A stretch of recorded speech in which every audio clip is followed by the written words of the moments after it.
listening to Inclusive AF with Jackye Clayton and Katee Van Horn.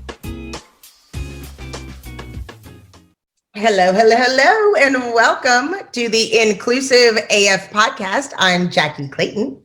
And this is Katee Van Horn. We are getting so good at that intro. Yeah.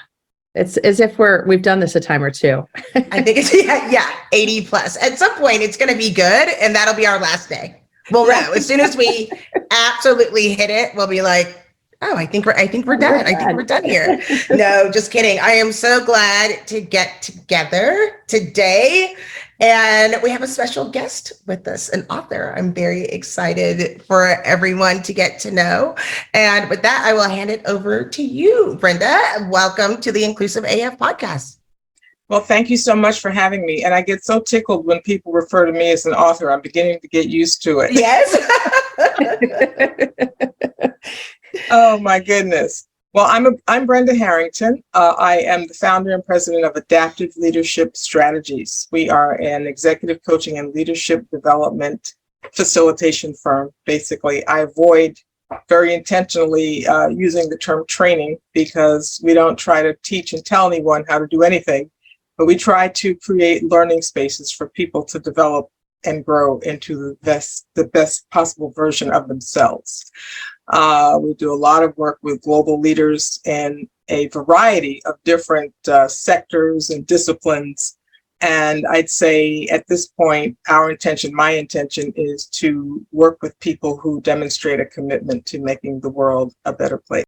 I love that. No pressure. No pressure. I love that so much. I mean, and I love the learning spaces because, I think so many people do refer to it as training, and there's such a stigma going in, like immediately, the results are skewed everywhere depending on who's receiving that message. But I love the learning space. We all have something to learn. We all have something to learn, and we all get to wherever we can get to, and it's okay. All right. But the work I say to clients all the time, this cannot be more important to me than it is to you. So you've got to do the work in order for this to be meaningful. And that's really the big difference, in my opinion.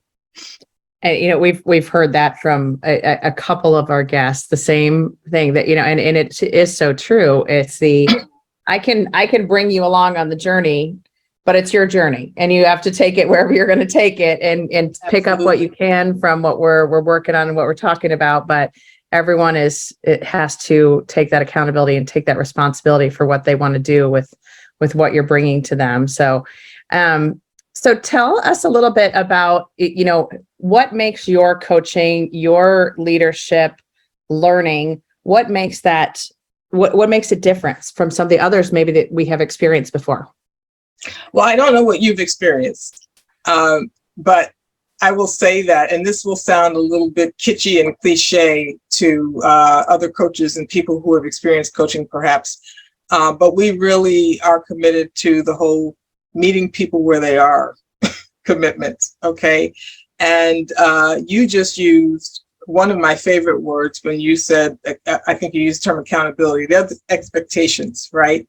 And so we really start with a clean slate. I curate everything so there's nothing off the shelf. And, with all due respect, there's some beautiful models and programs and kind of pre-cooked facilitation kits, which is fine. We use elements of different things, but, no two clients are alike, no two engagements are alike. We really start with deep listening and really trying to understand what will make a difference for the client. And trying to see how we can build around that to make it a meaningful experience that's sustainable, right? It doesn't help if after the engagement, you put everything away and move on and you're not using it. So we want to make sure it's accessible and that it's something that will add long-term value. I love that you said that, and you're right. It's funny at Textia where I work. I always say we're a bubble inside of a vacuum. And then when we go out, we have to share those learnings.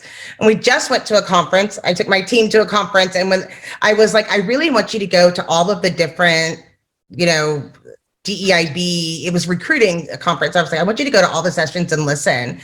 And their eyes got so big and they were like, are people still talking about this like this? And it's like, yes. And these are people that are trying to help and they're still learning. They are in different parts. And I think when you're very, I was very excited when I got into the role and started doing this research so many years ago, but then you realize we're really not all in the same place and have all these different learnings up to this point. There's times where you see someone and you're like, I've read about this before. Like someone says something and you're like, whoa, it happened in real life. Yeah. And it's, you remind me of a couple conversations I've had with clients recently.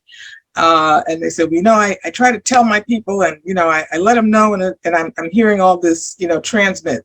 And I'm saying, hold it. Let's listen. Let's ask some questions. Let's open up. Yeah, but I'm sure no, you're not sure of anything. Okay. And it is so important to listen actively and deeply. And I had one client come back to me just recently, and I'm not even going to refer to gender. I'm just going to say the person said, I asked the person, what it was like to do this exercise that we had talked about. And the person said to me, it was illuminating. I had no idea.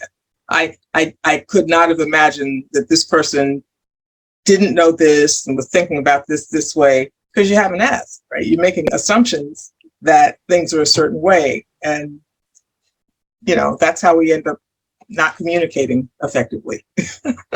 Absolutely. Yeah.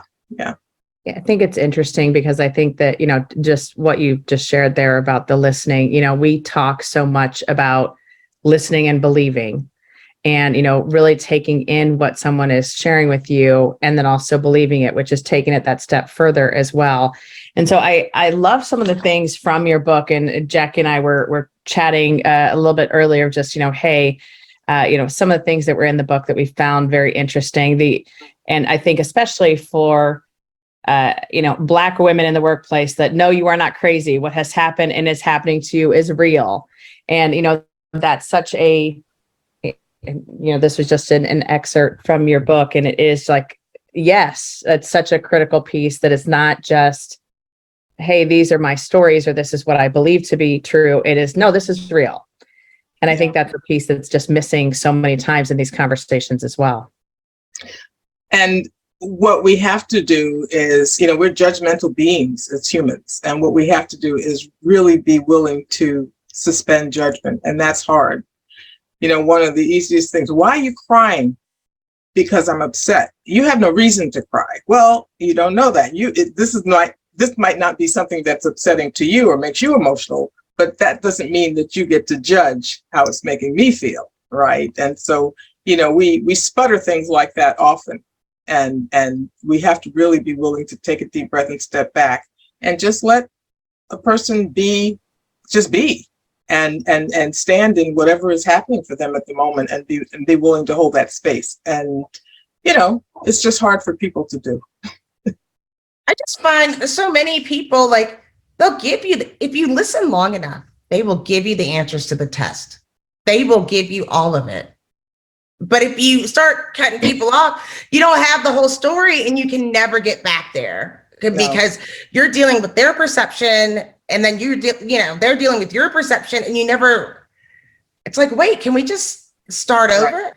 Yeah, absolutely. It's like shouting at someone who speaks a different language. It's not going to increase their ability to understand you. Right? Yes. And I think what is interesting, especially as a Black woman trying to navigate through some of these spaces where there has been a history of gaslighting, but then you're also othered. So you're not really sure, like, did this happen to you? Was this, does this sound familiar? And even within those spaces, you have to be really careful and listen. And there are times where I'm like, I'm responding to something that happened to me, not something that necessarily happened to you. And I need to listen to you. Well, not only that, but, and thank you it sounds like you've opened the book. I appreciate that. I start talking about identity because the two of us could have exactly the same experience or be subjected to the same circumstances and react very differently, have a different response, wear it differently, all of that based on our identity, based on our whatever, our history, our beginnings, all of those things. And so, you really have to leave a margin for that and honor whatever it is, it's bringing up for people. And I think we're working on doing the racial healing handbook with a group. And in that, I don't think people recognize the belief system. A lot of this happened on your own. You're 2 years old. It's how you're perceiving the reality based on people around you. And that's when you formulate your decision, like the same of drinking out of a glass and eating with a knife and fork. And it's ingrained into who you are. And you might, because of your path, might never have an opportunity to revisit that feeling. And that's when that unconscious bias sneaks in, because it's literally, you're like, oh my gosh, I know the way I think I'm supposed to respond, but that doesn't feel right. Right, exactly. Something is not right. Because that's how somebody told you to respond. That's right. Right. Or you watch somebody else respond that way. Yeah. Very true. And I think it's also just the validation of feelings of exactly what you just said earlier of my reaction to something might be totally different than Jackie's reaction to something because of all of that kind of junk and all that stuff that has happened to get us to today. And I think that's the piece that is always so interesting when that light bulb goes off for people, that they're like, oh, okay, so, this isn't a one-time thing that there was a microaggression and this person reacted. It was, no, this month, this year, this whatever decade, there have been a gazillion different microaggressions. And so this was that tipping point where they started crying or had a reaction or whatever it might be. And I think that's the piece that also, once people get that and kind of can go, oh, this is why they reacted that way, or this isn't just this moment. I think that's just such a good learning space, because I think it is hard if you have not experienced to go, how can I put myself in their shoes or empathize, or again, just listen and believe what they have to say. And that's such a hard lesson to learn for folks. And I think that, there are some circumstances, many circumstances where you really just can't stand in another person's shoes. You can, and all you can do is hold a space and listen. Yeah. And I think that, that the intention of taking that stance is one thing. It's where we say, oh, but it's not that bad. And we start to become dismissive and we minimize and, we try to make excuses that things really move in the wrong direction. So, it's a time to make a choice, and it's about the choice that people make that can make the difference. But I want to know, like, what's interesting to me, then you go to the coaching space. Mm-hmm. So you're already talking to people who know everything. Like they know everything. They're leading people. They're the ones people go to, right? And you have to say, let's look at it. Let's look at it a different way. As an executive coach, especially, I just think, what is that like? Well, it's interesting because so many people, and maybe not in their current role, but so many people at some point were promoted, elevated, moved forward for the wrong reasons. You were a great whatever, and now we're going to, put you in charge of all these people and no development, no anything, no preparation for that. Just, good luck. And so, people, you really have to get people to a point, and this is where story and metaphor can be so meaningful, because you really have to get to an opening, a point of vulnerability, and something that you can begin to work open to kind of to crack the window, to get to larger conversations. And it's there. Sometimes you have to work harder for it. sometimes we utilize different psychometric instruments like assessments or 360s and things like that. And that type of objective feedback and information can be very valuable for those circumstances.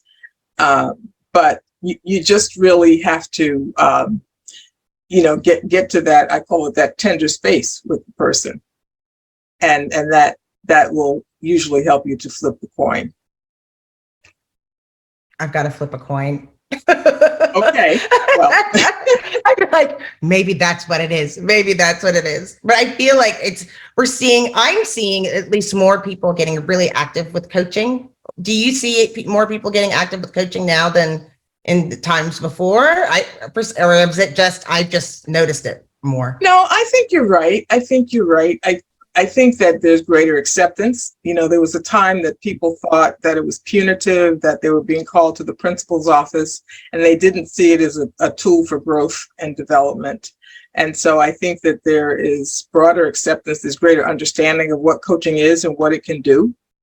And I also think, honestly, the pandemic helped because I hate to say this, but, okay, last resort, nothing else is working. What else can I try? I mean, people were on the edge in many cases over whether it was leading remote teams, whether it was, loss of career, whatever it was.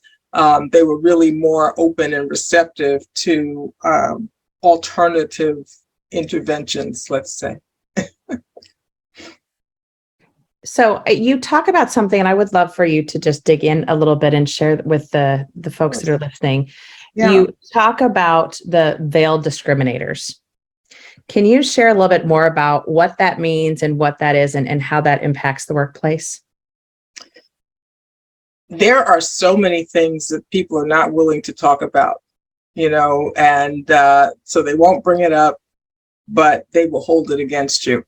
And one of the landmines, I will say, can be around use of standard English, grammar, diction, just general communication. There are others, it could be appearance. We've gone through this whole thing with our hair and, the Crown Act and all of these kinds of things. Anything that people can use to make judgments about. And so, I've been in the room, in conversations as member of executive teams where, well, no, we're not going to let that person do the presentation, or it's rating time. And, well, the communication, have you had a conversation about it? Well, no, because they're afraid that, there'd be some pushback or that they'd be called out for discrimination, all these kinds of things.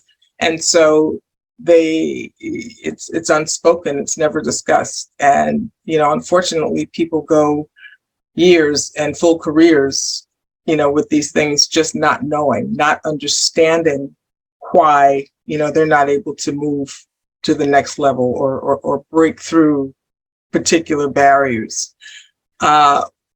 Unfortunately, for us, it's an indictment. And for, people in the dominant group, is, oh, he's a little quirky, or, it's just, And I talk in the book about, someone who said something, I'd never heard that type of sentence structure, quite frankly, a sentence that started with, ever who, and I stopped the person. What did you say? And he said, ever who's going to do this? And I thought, wow, what would have happened if I started the sentence with ever who? They would have been packing the box for me. Okay. But it's okay for him to say that, so those are the kinds of things that fall into the category of veiled discriminators, in my opinion.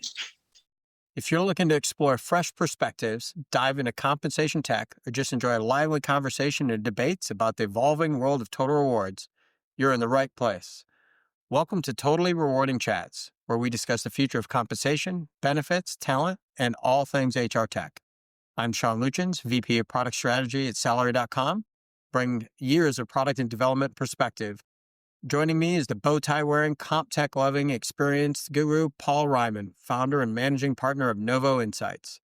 Together, we'll be jamming with guests and sharing candid, unfiltered conversations about total reward strategy, compensation technology, talent trends, and anything else we find interesting in the world of HR.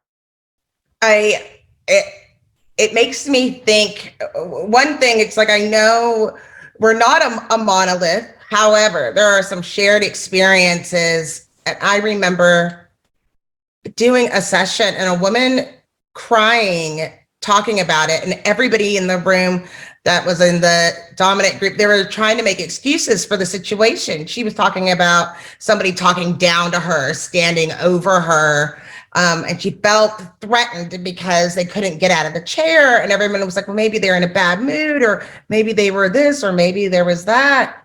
And the person left, and at the end of it, someone said, did you know who that was? And I was like, no, I did not know. And they were like, it's the dean. That was the dean of the law school that was explaining that situation.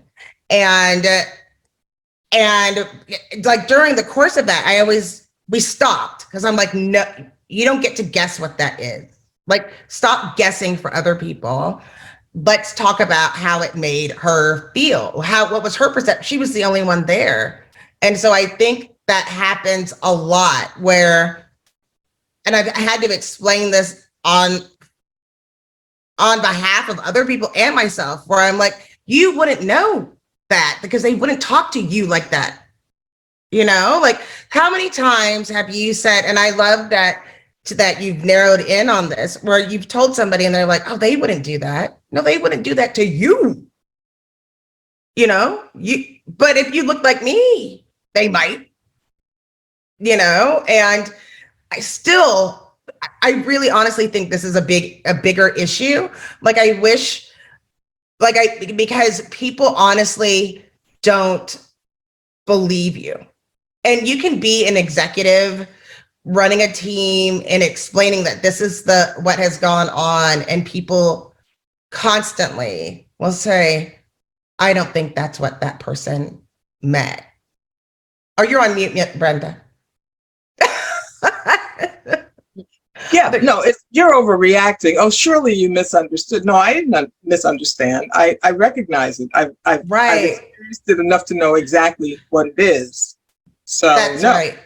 Yeah. We had somebody, and when we were he said, the way he said it was, he said, Black people know white people better than white people remember white people. And we were all like, audible gasp. Like, I'm not sure if that's what you meant. But what he meant, I think, my version of that is, when you're oppressed and when you are looking to make sure that you are safe, you are paying a different level of attention to people doing things to you. Absolutely. Like, you just think this is normal. I'm trying to make sure that I'm going to be safe. I don't want to get picked up or arrested for walking out with this pack of gum. So I'm going to have my receipt out, and I'm looking left and right, and I want to know who else is there. And that's something that's constant.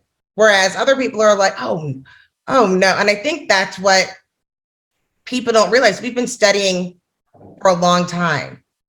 You can start seeing the pattern. So it's like, trust the person who's telling you that they feel like they've discriminated. They've been paying a lot more attention and you know, in those cases.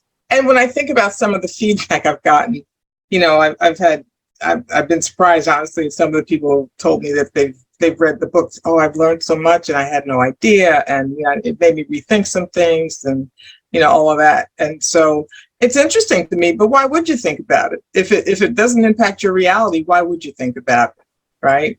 And so it's the conversations have been enlightening.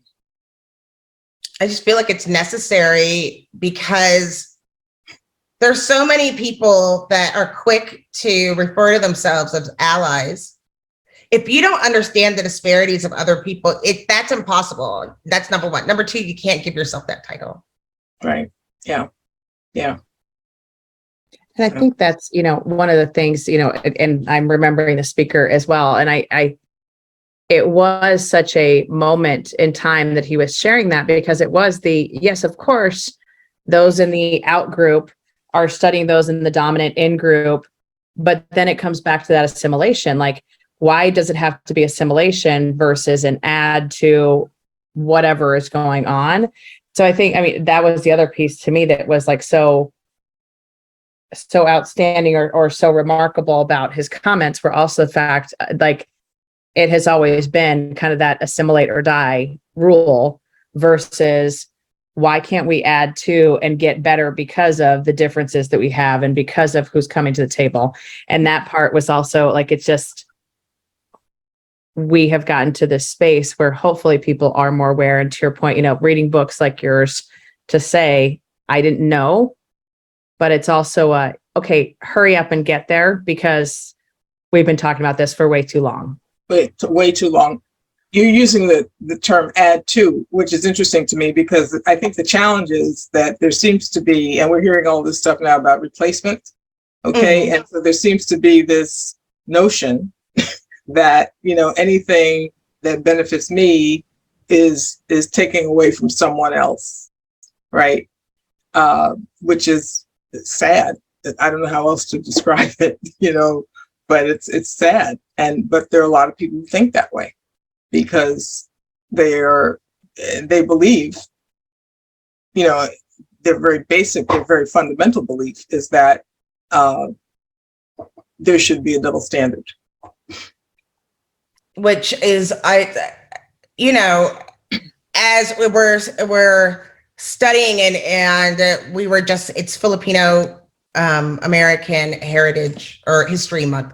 And as we were looking, I was looking at the story about how there were open borders to people from the Philippines, right? And it's the second highest population of Asian Americans in the United States. And people are like, really?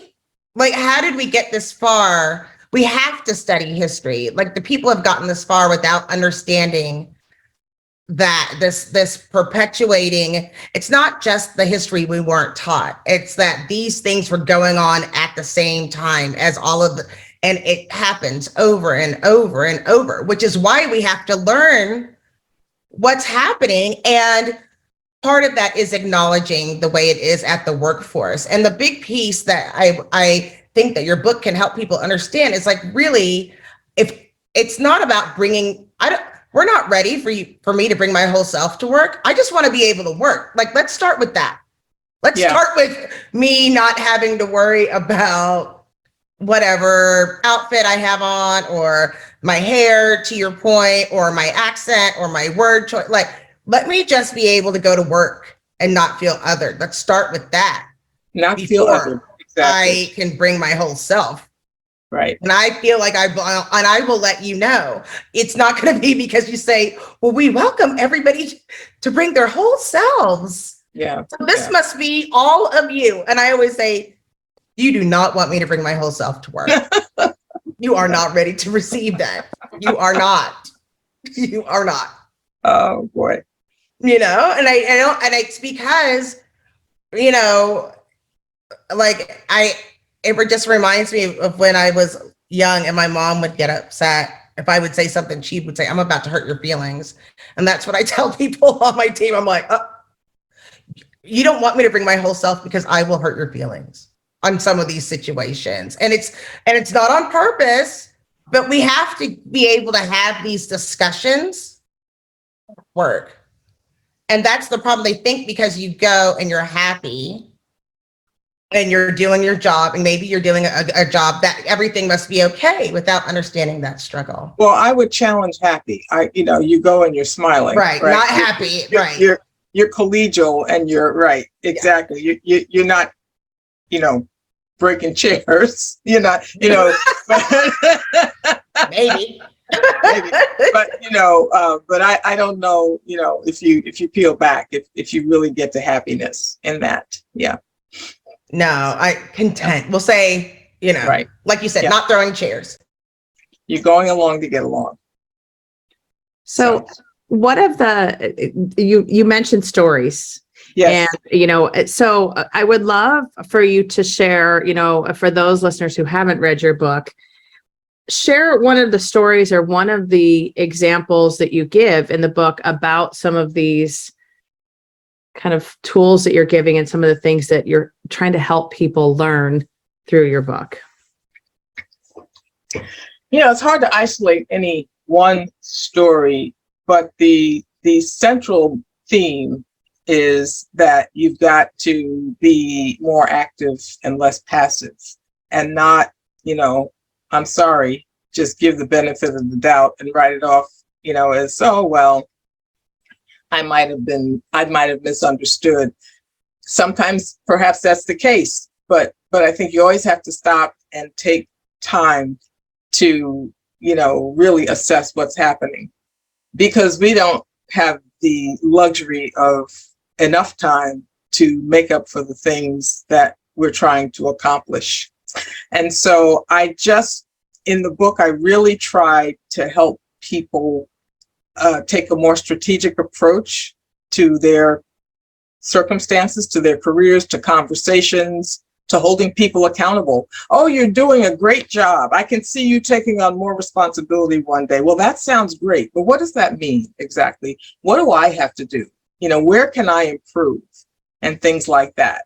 And going back to what we were talking about earlier, veiled discriminators. I can't tell you how many fingers I've almost lost by trying to help people and say, can I have a conversation with you? I heard you say her and I. Actually, it's she and I.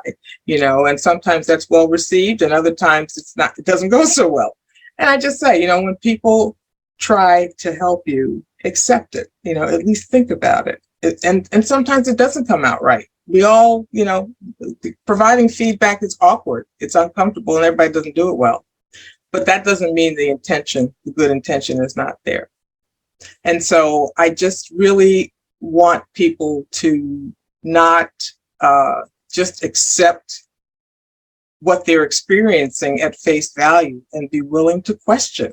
Just be willing to see if there's an opportunity for a different approach.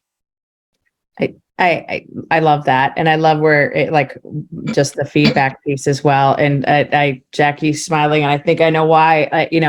Her CEO, Karen Schneider, is doing some work, and McKinsey has done some work as well, as we know, on feedback, and women, especially women of color, not getting specific feedback, actionable feedback. And so it is that just keep taking on more. And, I saw something posted on LinkedIn the other day from a woman that was basically saying, and it's what we've all heard, just wait, they're going to come, they'll tap you on the shoulder, and at any minute now, you're going to get that promotion, that raise, that, whatever has been promised. And so it is just interesting. And I think the feedback piece is such a critical component for every leader to be aware of, how that can truly impact someone. And even if it is a language thing, the her and I, she and I thing, it might seem very simple, but if that will help someone and will help them kind of move forward to be able to give that feedback, but then also receiving that feedback. And, that's just two pieces of the puzzle. Just that struck me as you were speaking. So yeah, thank you for sharing that, because I think that's really critical. We all need it. We're not perfect beings, and it's hard for us to know the most self-aware among us. We don't really know how other people are experiencing us, good, bad, or indifferent. It's data we all need to have.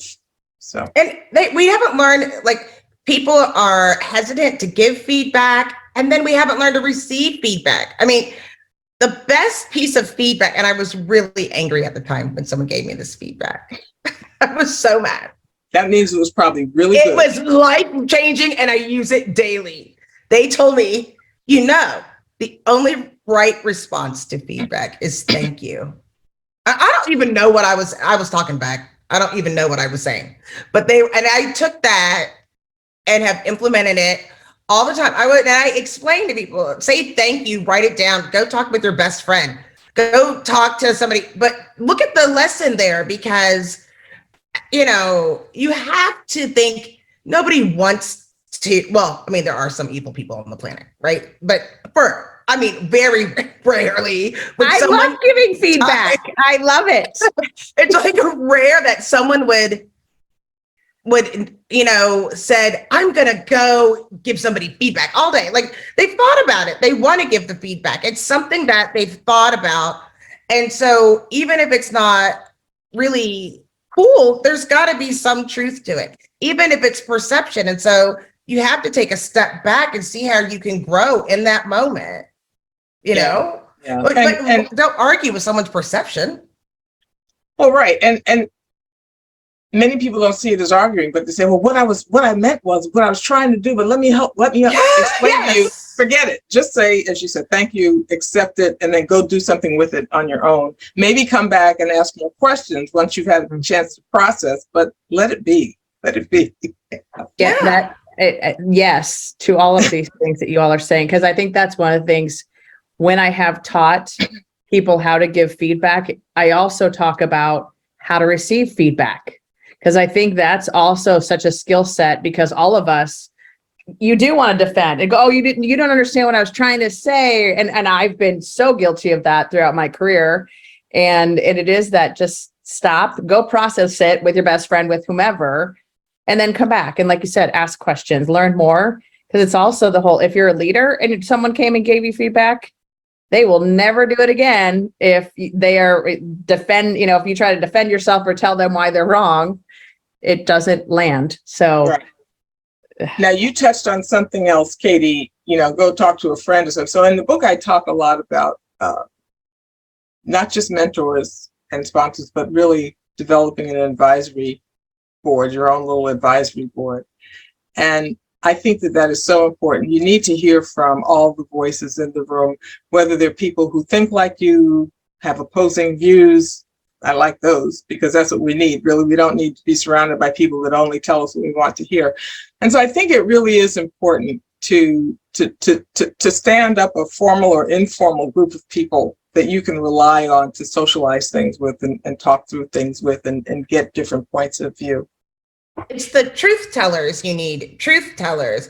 I think I have like too many truth tellers. I know there's been times where I'm like, when Katie's like, and now that we're done, have you talked to your therapist about this? I'm like, ooh, is that triggered something? Well, yeah, maybe.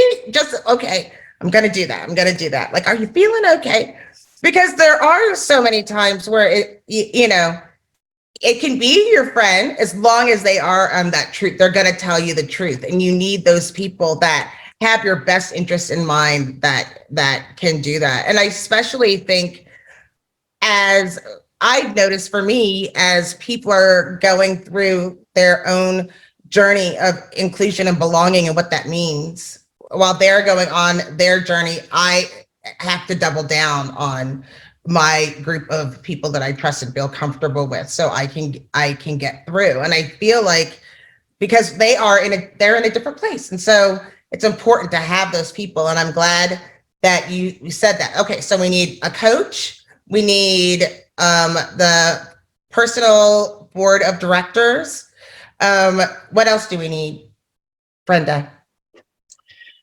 Welcome to This Meeting Should Have Been a Podcast, where we take on workplace issues from a skewed angle. No corporate buzzwords, you quiet quitters. And no strategic KPIs or dashboards. Get out of here. We're talking company culture, leadership, workplace. Guests who've lived through the chaos. So forget those slide decks. We're candid, clever, hopefully useful. We'll see you outside the boardroom. Go Lakers. Don't wear that. Ah, get out. Don't even wear that hat. You just... You need to know where your line in the sand is. You need to know where your line in the sand is. You need to really have clarity around not only your values, but what's important to you. And this is what will lead you to working with some of the exercises in the book, because so many times we are assaulted by things that just are an affront to our values and our beliefs. And we take a deep breath and we swallow and say, oh, but that direct deposit, oh, the 401k match, and oh, but the pension, and oh, but this office and all of this. And then we yield. And when you start doing that, that's when you really begin to lose who you are. And so I think it really is important. And it's scary. I get that. I also realize I have a higher risk tolerance than most people, but I think that you can work yourself to a place that, maybe it takes you to just rethinking what your priorities are and what matters most in your life, not at the particular point in time, but over the arc, okay, over the long haul, and really getting clear on what you want, what you don't want, and what you're not willing to accept. And it's amazing. It is amazing what can happen if you stay committed to that, okay? We all have this fear, that terrible things will happen if, we push back or if we contradict. Ask yourself, what is the worst that can happen, right? And really process what the real response is to that, the answer to that question. I like to play that game quite a bit of what's the worst that can happen. And I do it. My sister will laugh when she hears this because she has heard me say it so many times. It's what's the worst that can happen? Okay, so you lose your job, you lose your house, whatever it might be. I'm in a very fortunate place that I have 95 brothers and sisters, so I can just go live with one of them.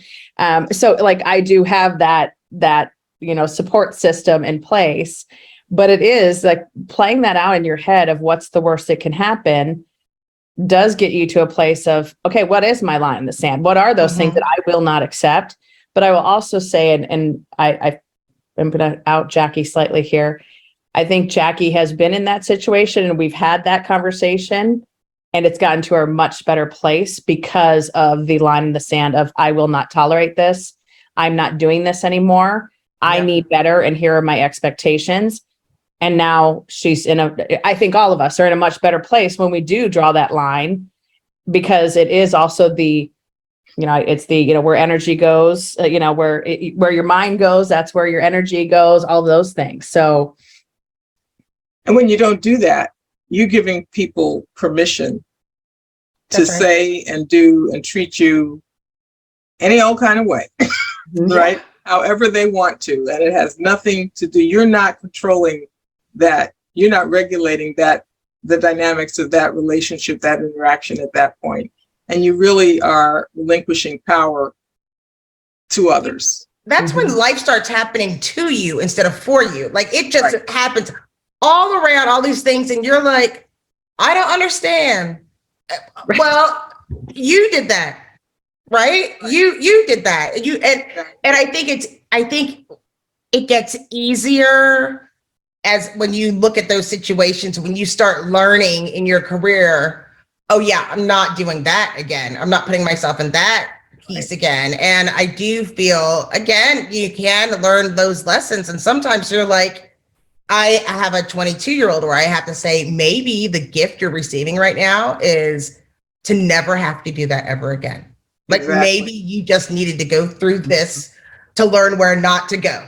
You zigged so you didn't have to zag, and we'll just keep going. But so many people, especially the most interesting thing as I became an executive were the phone calls that I was getting from other Black women who wanted to do this. And the very first thing that I discussed with them are what are their job requirements? What are they doing right now in their job, not their title? And what is their salary? And we have to start there a lot of times where it's like, and I've worked here for 25 years and I've never gotten a raise and I don't know what to do. Yes, you do. Yes, you do know what to do. But it's a scary place. And so books like this, where people are like, no, you're not alone. There are people here to support you. And I think that is helpful. But I'm grateful that you wrote this book, Brenda, but also grateful that people are sharing this knowledge publicly so that we can, it's not, there are groups of people that need to know and have an example, right? Of, no, you can get through this. You can get through this. And no, you're right. You do deserve more. And help coach through that, especially at work where, right now there are lots of different opportunities. We know that there are people looking and looking for opportunities to talk to people that are underrepresented, but you have to make sure it's a safe place for you. So if you don't draw that line, so many people have gotten told in the last couple of years, taken a job, maybe it was for the money, but then only went to know that they have zero support, zero clout, zero say, zero impact. Somebody asked me the other day, how many people are on your diversity team? I was like, well, it's me and I have a program manager, but there's only 100 of us. And she said, oh, I don't have a program manager and there's 4,000 of us. What? Yeah. The money is never enough. And you know, people look at me like I've landed from another planet when I say that, but the money is never enough. When things really get tough, and you find yourself in a place that you really don't want to be, you know, that's typically when you find that out. But people go for the gold, right? And that's you typically insufficient, you know, when you're really facing challenging issues and challenging times. Absolutely. Yes. Yeah. So, Brenda, the way we like to end every episode is with sharing one thing from this episode you want to make sure folks have heard. So we're going to do that. And then I also want you to share, where can folks find you, your information on the coaching programs that you do and where they can get your book, all that good stuff. We'll put a link to your book and your website on the show notes as well. But what is one thing you want to make sure that the folks listening to this heard and take away? I think the one thing I want people to be clear on is that you don't have to settle, that, you know, you have to participate actively and in a meaningful way in your own development and professional growth. But you never have to, you never have to settle. And I stopped short of saying, don't take no for an answer, because that sounds a little bit harsh, but we can't afford to take no for an answer, right? I think you have to be willing to question and think critically and apply all of the things that you apply on behalf of the organization, the institution, or the company that you work for to your own circumstances, okay?